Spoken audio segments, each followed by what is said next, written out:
I think it's essential to have a free speech and to be able to communicate. Yeah, just communicate freely if there are multiple opinions, but and just make sure that we're not sort of driving a narrative. In order for people to have trust in Twitter, I think it's extremely important that there be transparency.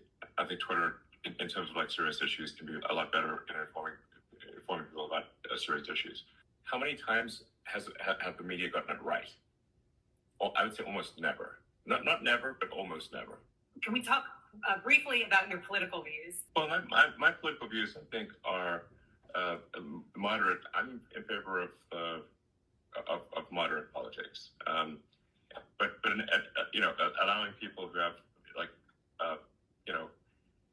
relatively extreme views to express those views within the bounds of the law. It's free speech within the context of the law. So it's not. I'm definitely not suggesting that we, just flout the law, because we'll get shut down in that case. And I think there's also there's freedom of speech and freedom of reach. So I think people should be allowed to say, pretty outrageous things that are within the bounds of the law, but then they don't, it doesn't get amplified. It doesn't get, a ton of reach.